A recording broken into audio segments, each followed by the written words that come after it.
1. Crucifixion, the empire's ultimate terror.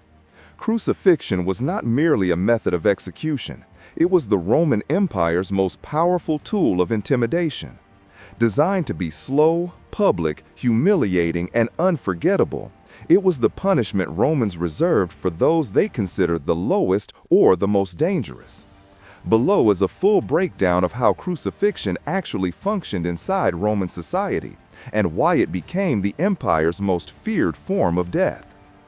Crucifixion was a process, not just a moment.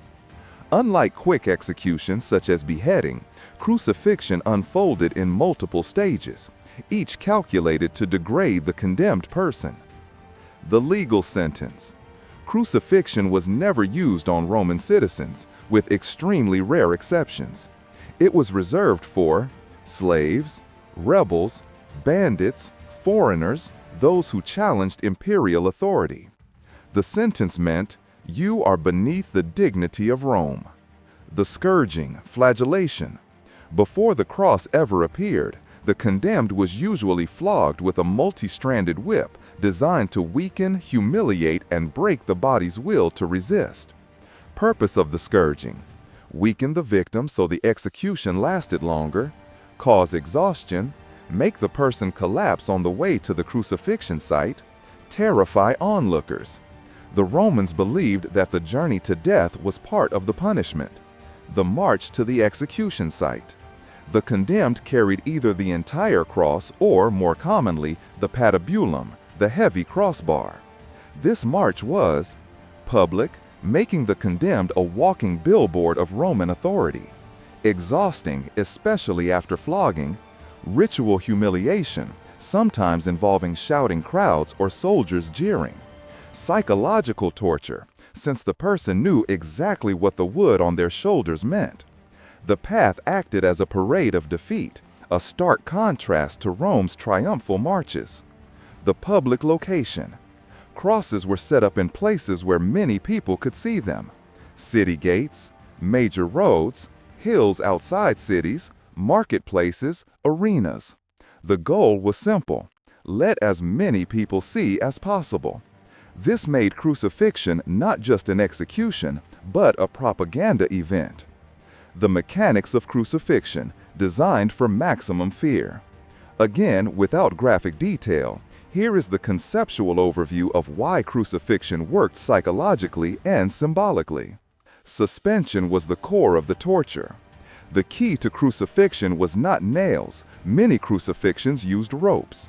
The real suffering came from hanging suspended. Suspension exhausted muscles, made breathing increasingly difficult, forced the body into painful positions, prolonged life so crowds could watch. Rome's goal was slow deterioration, not a quick end.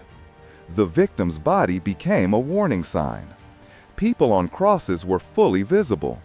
Anyone passing by could read the title of their crime, often posted above their head. It communicated two messages. 1. This person challenged Rome. 2. This is what happens when you do. The cross was literally a billboard of deterrence. Death was slow and meant to be witnessed. A person could remain alive hours, a full day, multiple days. This prolonged suffering meant that crowds gathered, soldiers supervised, everyone saw the empire's control in action.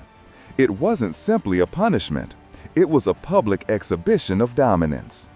Why crucifixion was considered the worst punishment? It destroyed the body slowly.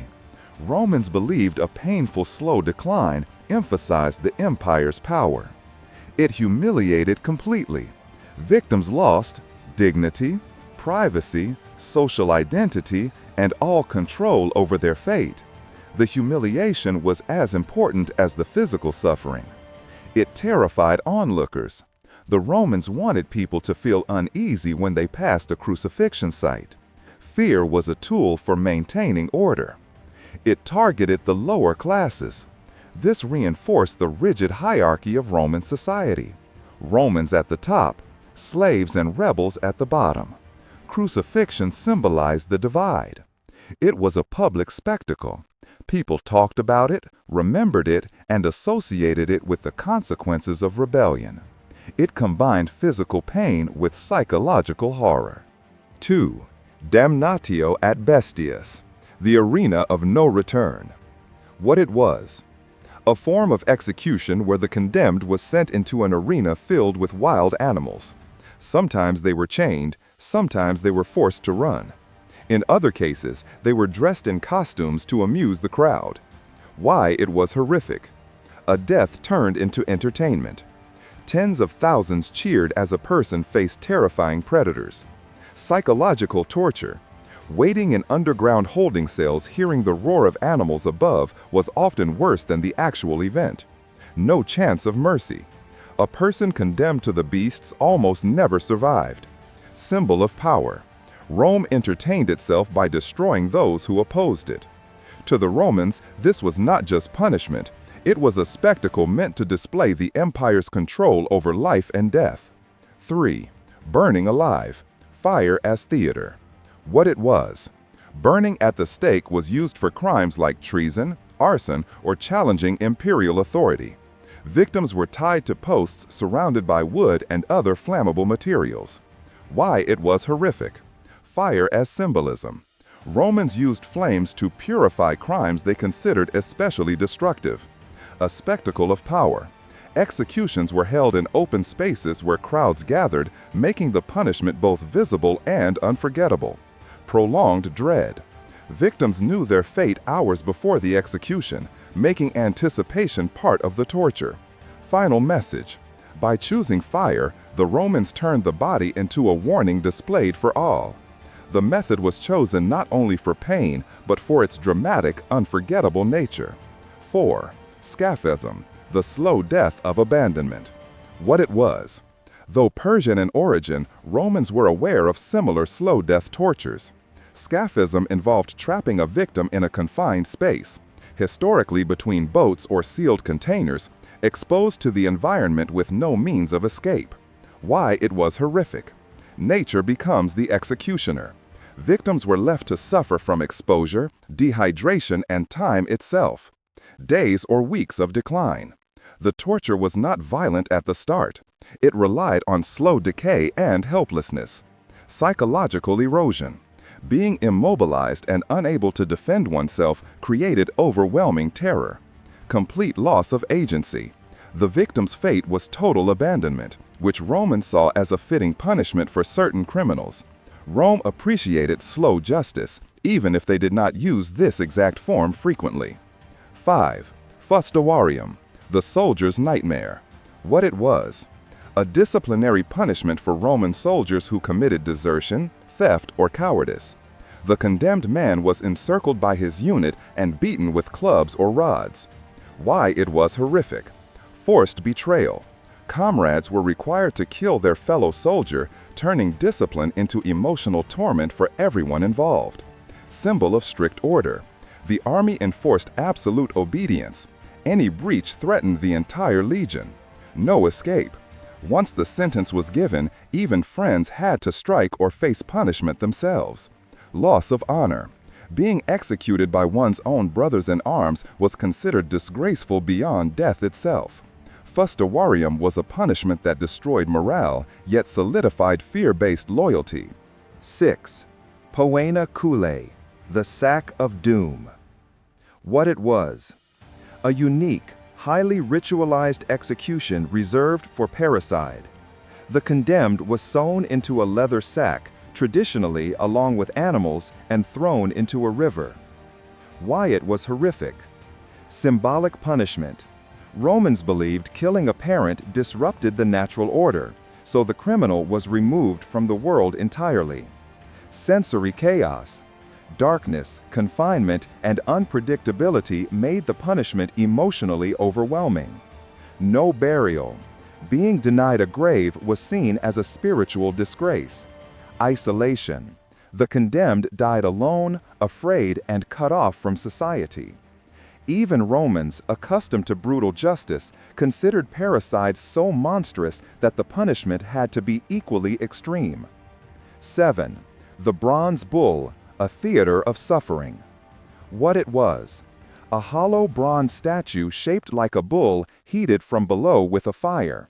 The victim was placed inside and locked in. Why it was horrific. Designed for spectacle. The statue had acoustic tubes that transformed human cries into animal-like sounds. A public display. Crowds witnessed not only the execution, but the performance built around it. Psychological cruelty. Knowing one's voice was being manipulated into entertainment added humiliation to suffering. Symbol of tyrants. Though not common, it became infamous because it represented absolute, theatrical cruelty. Romans valued the message such an execution sent: defy authority, and you face not just death, but a show built around your suffering. 7. Execution by exposure, death by time.